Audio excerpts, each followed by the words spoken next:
오늘 이제 저희가 여러분 아시겠지만 수요일 날은 요한 1서 지금 우리가 말씀을 좀 나누고 있습니다. 마지막 때를 살아가는 그리스도인은 어떠해야 되는가라는 것 때문에 나누는데요. 때로는 이런 거예요, 여러분. 학교 공부도 그렇지만 지금 당장 내 삶과 그 얘기하는 것들이 이게 맞지 않으면 은혜가 안 될 수 있습니다. 그렇죠? 그런데도 불구하고 우리가 영양제를 왜 먹죠? 네, 아플 때를 대비해서 먹는 겁니다. 즉, 우리는 2000년도가 지낸, 예수님이 오시고 이제 승천하신 지 2000년이 지난 시대에 살아가지만 때로는 우리가 성경을 볼 때 우리가 좀 다른지 않은가, 거리감이 있지 않은가 생각할지 모르지만 신앙은 똑같습니다. 그리고 오늘 이 말씀을 들으면서 우리는 다가올 시대를 준비하라고 지금 말씀으로 우리를 준비시키는 시간이라는 걸 꼭 기억하셨으면 좋겠어요. 여러분, 뉴스를 보니까 정말 많은 사건 사고가 일어나죠. 그런데 한번 사건 사고를 잘 들여다보면 공통점이 있습니다. 많은 사건 사고의 공통점은 뭐냐면 그들이 배운 대로 행하지 않기 때문에 일어나는 사건 사고가 굉장히 많다는 겁니다. 여러분, 건설 현장의 많은 사건 사고는 뭐죠? 네, 규칙대로 배운 대로 하지 않았어요. 아니면 여러분 한불린가요? 그 교통사고 나는 거 텔레비에 있던데 그것도 보면요, 그러니까 배운 대로 살지 않기 때문에 일어나는 일들 아닙니까? 이 땅에 있는 많은 것들을 보면 배우지 않았어요. 아니, 배웠는데 가르침대로 행하지 않아서 일어나는 사건 사고가 굉장히 많은데, 우리의 신앙도 들어보면 우리의 신앙에 어떤 문제들은 우리의 삶에 일어난 어떤 문제들은 우리가 하나님의 말씀을 배운 대로 순종하며 살지 않기 때문에 일어나는 것들이 의외로 많다는 사실을 우리는 인정해야 됩니다. 여러분, 초대 안디옥 교회에 있는 성도들은 그리스도인이라는 호칭을 받았지요. 그들이 어떻게 그리스도인이라는 호칭을 받을 수 있을까요? 왜냐하면 그들은 배운 대로 살았기 때문에 그 호칭을 받을 수 있었다는 겁니다. 하나님의 말씀 가르쳐준 사도들 앞에서 배운 대로 인생을 살았기 때문에 그들의 삶이 향기가 났고 영향력이 있었음이 인정받을 수 있었어요. 21세기를 살아가는 그리스도인들, 그리고 마지막 시대를 우리가 예비하며 걸어가는 우리 인생에서 우리 또한 배운 대로 살아가는 것이 얼마나 중요한지를 꼭 기억하셔야 된다는 겁니다. 오늘 우리가 성경에서 발견하는 1세기의 그리스도인들을 잘 보면 그들은 주님이 곧 오신다는 재림의 소망과 함께 사도들이 가르치는 그 말씀을 철저히 순종하며 흐트림 없이 인생을 살아갔다는 사실을 우리는 알 수 있죠. 주님이 먼저 오시든 아니면 내가 주님께 먼저 가든 상관없이 끊임없이 하나님의 진리 가운데서 배운 대로 인생을 살아갔어요. 순교의 그 끝 자락에서 주님을 만나든지 아니면 이 핍박의 고난의 절벽에서 주님을 만나든지 그들은 변함없이 배운 대로 그대로 흐트름 없이 인생을 걸어갔다는 겁니다. 오늘 우리에게 질문한 건 그거예요. 나는 배운 대로 살고 있는가라는 질문을 다시 던져야 된다는 겁니다. 그런데 너무 안타까운 건 초대교회와 좀 우리가 시대적 상황이 달라서 그런지 모르겠지만 이 땅에 너무 많은 설교가 있죠. 내가 아직 소화도 안 됐는데 설교를 들어요. 그래서 어떡하죠? 말씀을 적용하려는데 또 설교, 예배 시간이 다가오고 수많은 설교가 들어서 우리가 혼란스러워요. 그래서 안타깝긴 하지만 그러나 오늘 여러분의 말씀을 장차올 환란의 시대에 여러분이 잘 무장하고 준비되어 승리하는 그 귀한 말씀으로 삼으시길 예수님의 이름으로 축복합니다. 어쩌면 초대교회 성도들과 우리의 신앙의 질과 깊이가 다른 것 중에 하나는 영적 긴장감의 문제였다고 저는 생각할 수 있어요. 초대교회는 바싹 영적으로 긴장한 상태에서 인생을 살아갔죠. 순교와 고난의 절벽과 그 고통 가운데 그들은 굉장히 긴장했죠. 그런데 이 시대에 저도부터 생각하면 이 시대 그리스도인들은 영적 긴장감이 거의 없는 것 같아요. 그래서 신앙의 깊이와 질이 우리가 성경에서 발견한 1세기의 그리스도인들과 너무 차이가 나는 게 아닌가라는 생각을 해봅니다. 여러분, 다시 한번 우리가 성경적 그리스도인이 되기 위해서 아름다운 공동체 성도들 여러분만은 영적 긴장감을 가지고 인생을 살아가시길 예수님의 이름으로 축복합니다. 너무 강한 긴장감은 우리의 몸을 망치게도 하지만, 그러나 너무 긴장감이 없어도 삶의 변화는 일어나지 않습니다. 적절한 긴장감은 삶에서 굉장히 필요하다는 사실을 우리는 인정해야 돼요. 여기 보십시오. 초대교회는요, 핍박, 이 어떤 환난, 이것도 아픔을 가져다 주었지만 그거 외에 또 하나의 고통이 있었죠. 그게 뭐죠? 거짓 선지자들에 대한 문제가 아주 심각했다는 겁니다. 이 시대도 동일하죠. 오늘 우리가 읽었지만 18절에 사도 요한이 이렇게 시작합니다. 아이들아 라고 생각해요. 여러분, 사도 요한은 에베소 교회에서 목회를 했었잖아요. 근데 에베소 교회에 목회했던 그 사도 요한이 편지를 써서 뭐라고 얘기하면 아이들아 라고 얘기하고 있다는 거예요. 아이들 뭐죠? 보호가 필요한 영적인 사람들이라는 거예요. 누군가의 보호가 필요하고 아직은 영적으로 성숙하지 않았기 때문에 영적 분별력이 떨어지고 어떤 것을 결정할 때 그 결정하는 것도 연약할 수밖에 없는 그들의 보면서 사도 요한은 아이들아, 아이들아, 너희들에겐 그것이 필요하구나. 그래서 부모가 자식을 타이르듯이 아비의 심정을 가지고 지금 그 영적 어린아이, 아직 성숙하지 않은 그 교회 성도들에게 편지를 쓰고 있다는 겁니다. 여러분, 지금 한국교회에 아주 심각한 문제들이 일어나고 있어요. 그게 뭐죠? 여러분 한 번 정도는 들어봤을 거예요. 이단의 문제는 예전부터 지금까지 굉장히 많은 문제였죠. 지금 한국교회 최근에 무리를 계속 일으키고 있는 단체 중에 하나가 바로 신사도 운동을 하는 단체입니다. 여러분, 신사도 운동을 아십니까? 정확히 알고 있어야 됩니다. 이 시대 일본도 지금 난리가 났어요. 일본의 대형 교회가 집회를 했는데 건강하지 않은 사람을 데려다 집회를 해가지고 전부 뒤집어졌어요. 여러분, 피터 와그너라는 유명한 학자가 있죠. 플러 신학교 교수였어요. 그는 굉장히 정도를 걷던 복음주의적 학자였죠. 그런데 어느 날 그가 연구하기 시작합니다. 왜 이 시대의 교회는 부흥이 멈췄는가? 왜 이 시대 교회는 이렇게 무력한가? 그래서 전 세계 교회에서 부흥하는 교회들을 연구했어요. 그리고 동일하게 부흥하는 교회에 공통점이 있다는 사실을 알고 그가 시작한 게 바로 신사도 운동이에요. 근데 제가 주일날 이번 주 주일부터 몇 주에 걸쳐서 악에 대한 설교를 하게 될 거예요. 무엇이 악인지 우리는 정확히 알아야 됩니다. 피터 와그너 신사도 운동을 통해서 초대교회 혼란을 가져왔던 것처럼 이 시대 혼란을 지금 가져오고 있어요. 그는 교회의 성장적 입장에서 신사도 운동을 주장했어요. 신사도 운동을 주장하면서 이렇게 얘기했습니다. 1999년도 미국 콜로라도에 전국 예언자 학교를 만듭니다. 예언자 학교. 그래서 예언자 학교를 통해서 사도회의라는 걸 구성하고 자기가 사도회의의 의장이 됩니다. 그 자기들이 인정한 중보 기도자만이 유일하게 예수 그리스도의 직분을 대체할 수 있다고 주장하기 시작했어요. 엉뚱하게 나가기 시작했죠. 그러면서 자기들이 인정한 예언자들, 자기네들이 인정한 예언자만이 성경과 동등한 직통계시를 받고 선포할 수 있다라고 말하면서 심지어 자신들이 인정한 사도 직분이 초대교회의 사도직과 동등하거나 월등히 낫다라고 외치기 시작했어요. 신사도 운동, 교회나 목사의 직분의 권위보다 한 목사의 직분, 그에게 집중시키기 시작했어요. 그래서 막스 베버가 얘기한 것처럼 카리스마의 제도화라는 걸 시작하기 시작했죠. 신사도 교단을 만들고 사도 네트워크를 만들어서 각 사도들이 카리스마를 배양하여 더 이 시대에 뛰어난 사도들을 양성하자라고 시작했어요. 잘못됐어요. 이게 얼마나 악한 건지 여러분 아셔야 됩니다. 여러분, 사도직은 하나님께서 부르시고 세우신 직분이에요. 인간이 그렇게 인위적으로 만들어서 되는 게 아니라고요. 자기네들이 만들었고 증명서를 주면 사도가 되는 겁니까? 그리고 그 사람들이 이해하면 직통계시 때문에 성경의 권위를 갖습니까? 아닙니다. 전부 교회를 지금 병들게 하고 있어요. 신사도 운동을 하는 모든 교회 보면 담임 목사가 왕이에요. 모든 재정권을 마음대로 써요. 아무도 뭐라고 못합니다. 너무 죄송하지만 신사도 운동 교회 안에서 몰아내야 되는 거예요. 이 시대 교회를 너무 혼란스럽게 하고 무너지게 하고 있어요. 너무 조심스러운 얘기지만 다 보십시오. 여러분이 신사도 운동하는 한국교회를 보시면 그 교회에 엄청난 카리스마를 갖고 있는 목사님들을 발견하게 될 겁니다.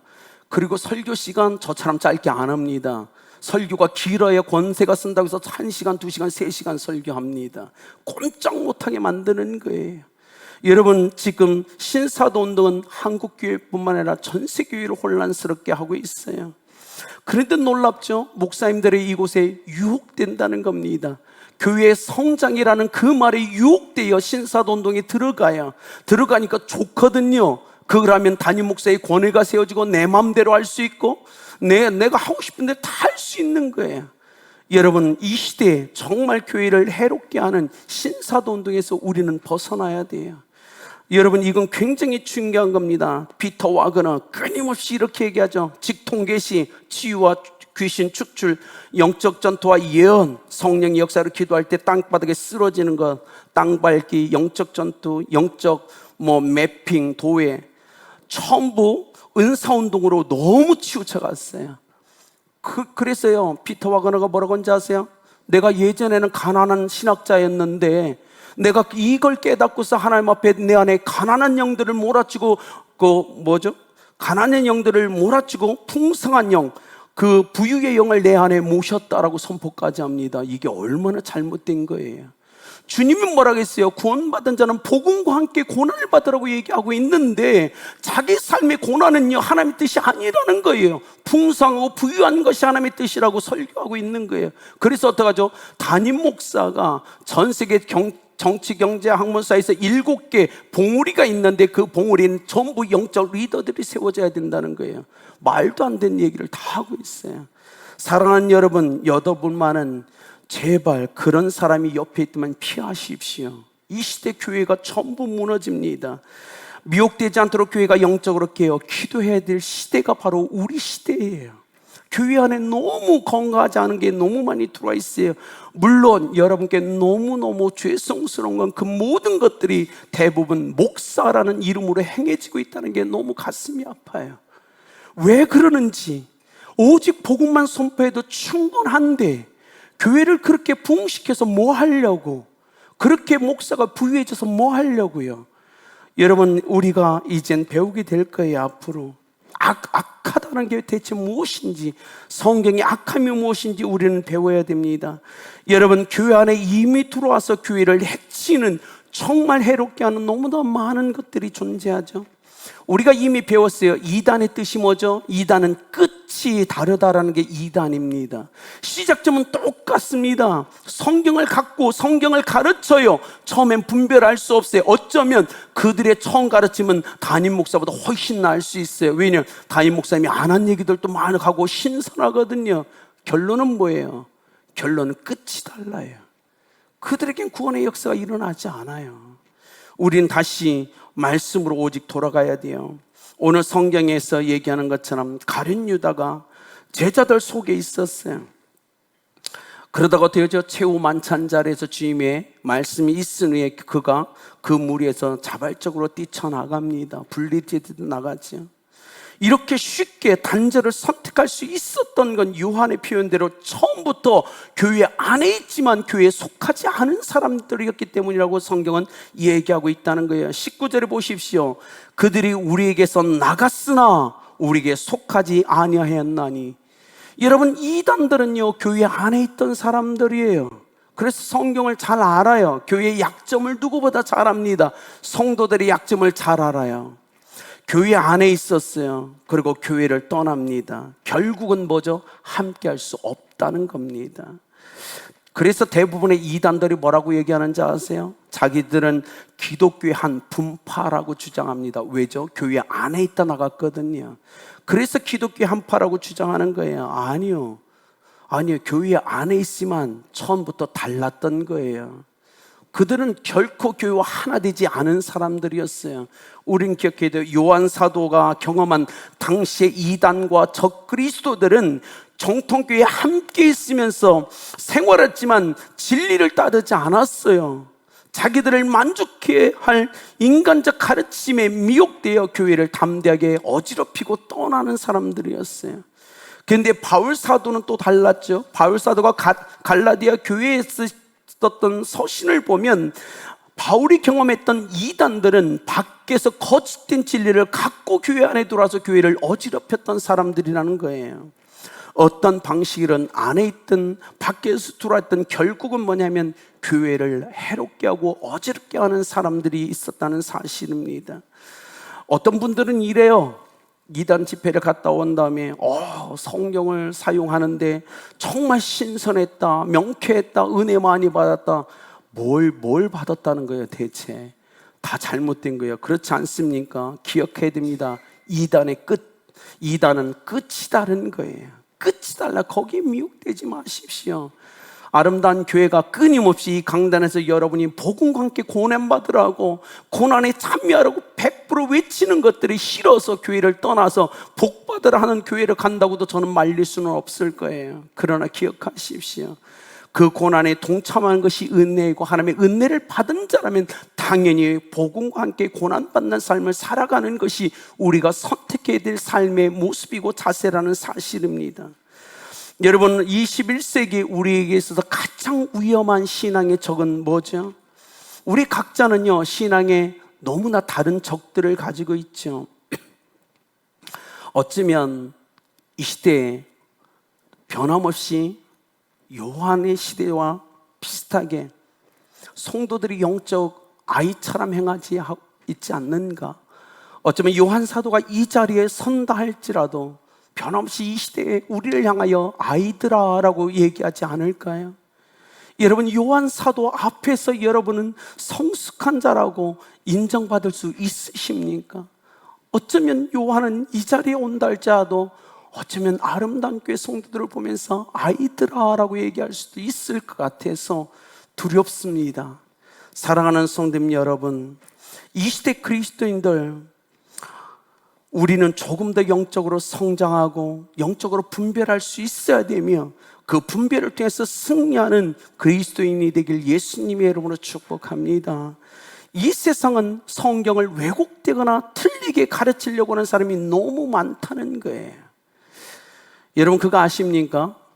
여러분 중에 다 인정하실 텐데 제 설교가 어렵지 않아요. 되게 쉽죠? 왜 그런지 아십니까? 설교학을 가르칠 때 교수님들의 첫 번째 하는 건 뭐냐면 설교자는 설교를 어렵게 하면 안 된다는 거예요. 예수님의 설교를 보십시오. 어려웠나요? 아닙니다. 삶의 수많은 비유를 통해서 쉽게 열리게 해줬고 영적인 깊이는 몰랐지만 누구나 다 알고서 들을 수 있는 말씀이었어요. 그래서 얘기한 겁니다.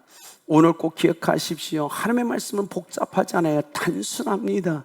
단순한 복음 붙잡고 배운 대로 인생을 살아가시길 예수님의 이름으로 축복합니다. 장차 주님이 이 땅에 오신 날, 이 땅에 수많은 난리와 소문, 전쟁과 고통의 시대가 도래할 겁니다.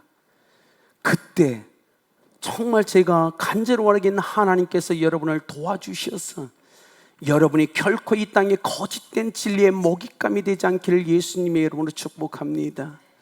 장차 그 시대에 우리가 그 고통의 때에 우리가 세상과 타협하지 않고 믿음을 지키며 견고하게 주 앞에 서서 말씀을 버리지 않고 배반치 않으며 그리스도에 대한 신앙을 지켜내길 예수 그리스도의 이름으로 축복합니다.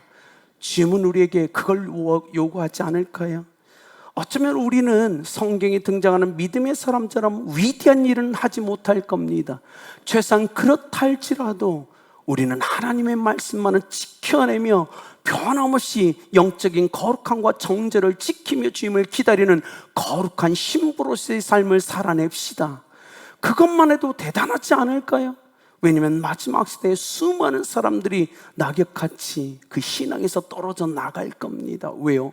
진리를 제대로 알지 못해서 그럴 겁니다.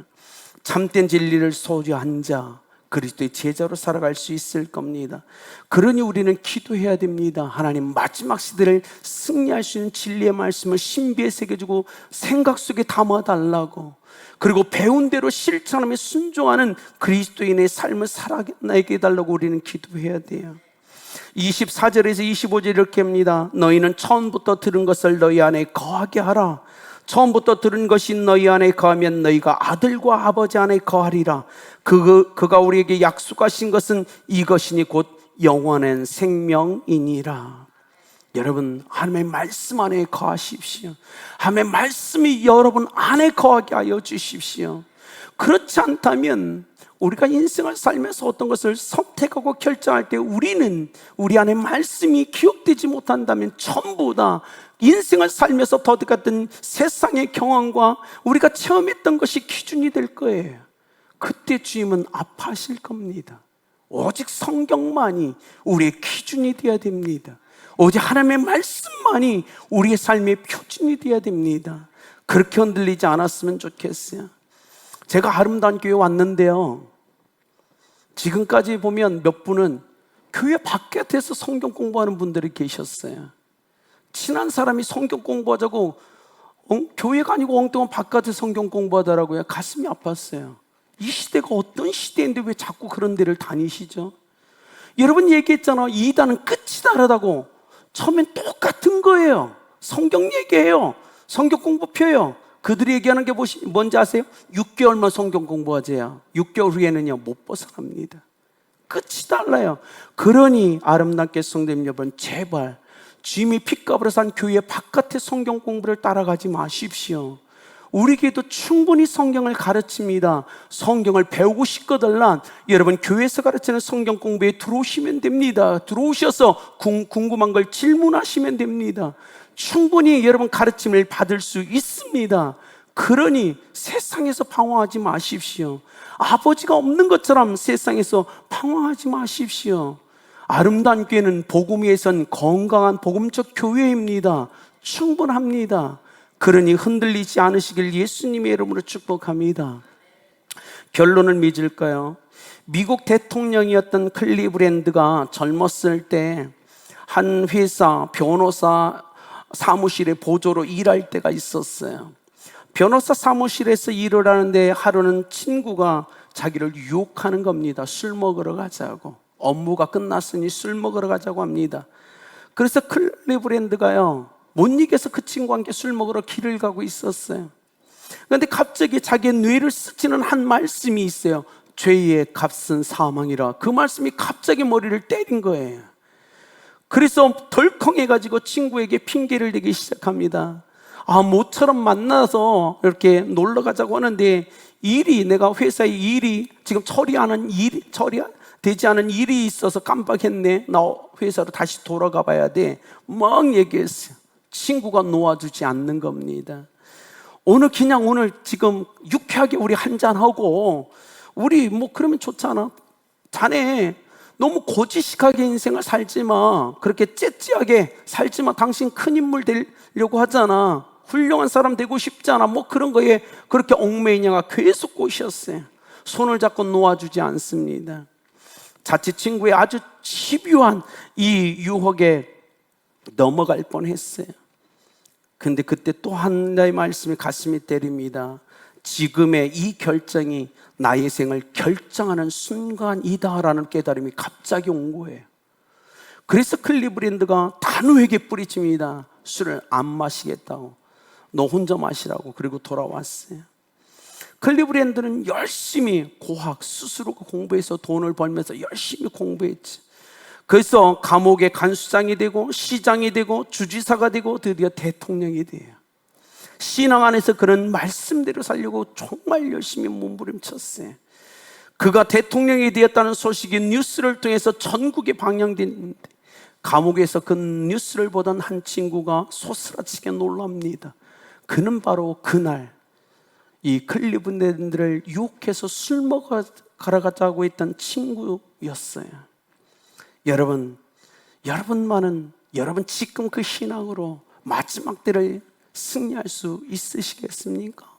승리하길 원하신다면 하나님의 말씀을 배운 대로 순종하며 살아가시길 예수님의 이름으로 축복합니다.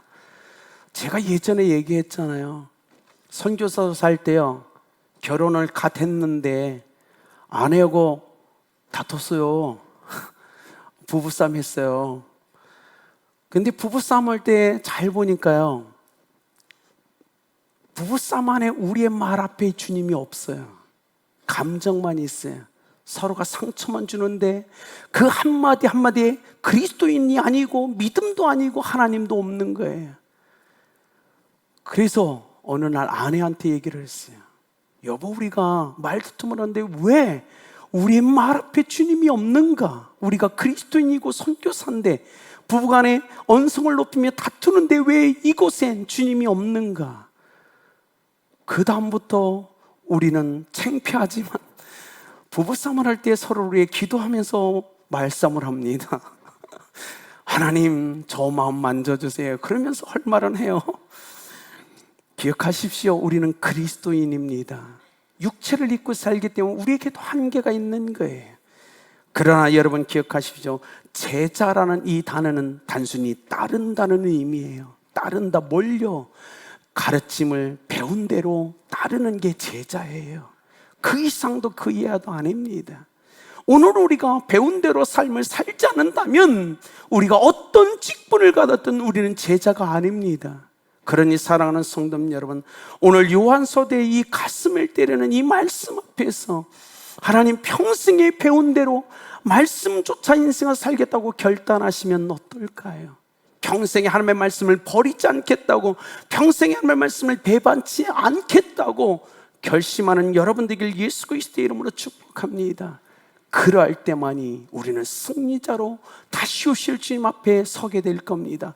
그럴 때만이 주님이 원하시는 거룩한 신부로 주님을 맞이할 수 있을 겁니다.